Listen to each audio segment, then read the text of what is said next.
नमस्कार, आप देख रहे हैं डी न्यूज भारत। मैं हूं आपके साथ धर्मेंद्र राजपूत। देखिए आज की ताजा खबरें। एक दुर्दांत माफिया ऐसा भी था, बहनों और भाइयों, जब आज समाजवादी पार्टी की सरकार के समय चलता था तो मुख्यमंत्री हो या मुख्य न्यायाधीश, इन सब के काफिले रुक जाते थे और माफिया का काफिला निकलता था। और जब हमने कार्रवाई की उस माफिया के खिलाफ और उसको रगड़ करके कोर्ट के सामने प्रस्तुत किया तो उसकी पैंट गीली हो गई थी। हमने कहा था कानून को रौंदने वाले, आज कानून कितना बड़ा होता है यह एहसास हो रहा है कि नहीं हो रहा है।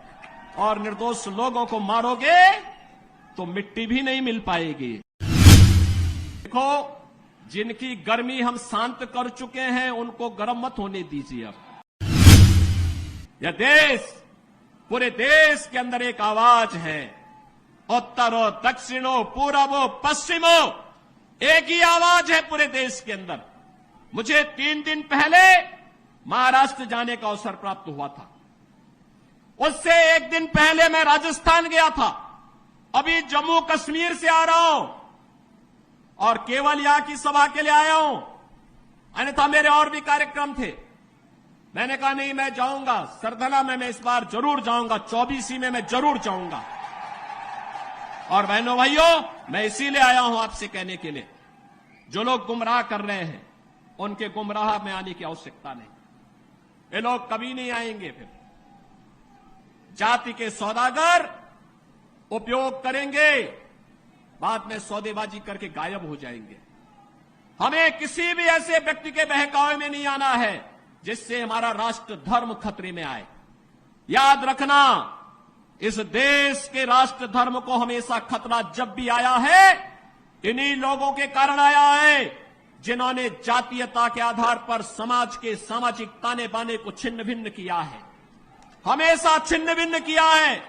और बहनों और भाइयों, मैं आपको इस बात के लिए आश्वस्त करता हूं कि कोई माए के लाल बाल बांका नहीं कर सकता है। सुरक्षा की इतनी पुख्ता व्यवस्था हमने की है यूपी के अंदर। आज आप देखते होंगे बड़े बड़े दुर्दांत माफिया और अपराधी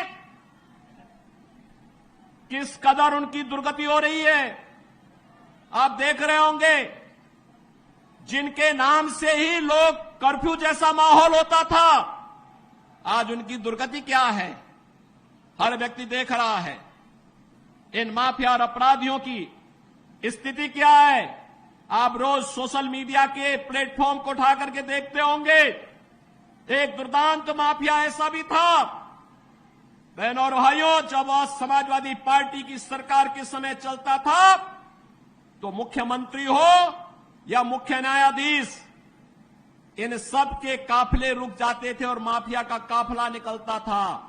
और जब हमने कार्रवाई की उस माफिया के खिलाफ और उसको रगड़ करके कोर्ट के सामने प्रस्तुत किया तो उसकी पैंट गीली हो गई थी। उसकी पैंट गीली हो गई थी। और तब हमने कहा था, उस समय उसको हमने कहा था कानून को रौंदने वाले, आज कानून कितना बड़ा होता है यह एहसास हो रहा है कि नहीं हो रहा है। और निर्दोष लोगों को मारोगे तो मिट्टी भी नहीं मिल पाएगी। और बहनों और भाइयों, इसीलिए मैं आया हूं आपसे कहने के लिए, देखो, जिनकी गर्मी हम शांत कर चुके हैं उनको गर्म मत होने दीजिए। अब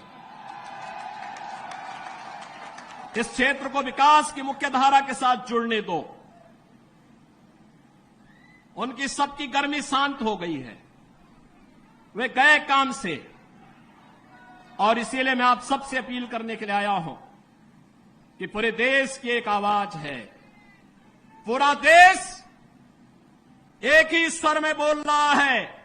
और वह बोल रहा है कि फिर एक बार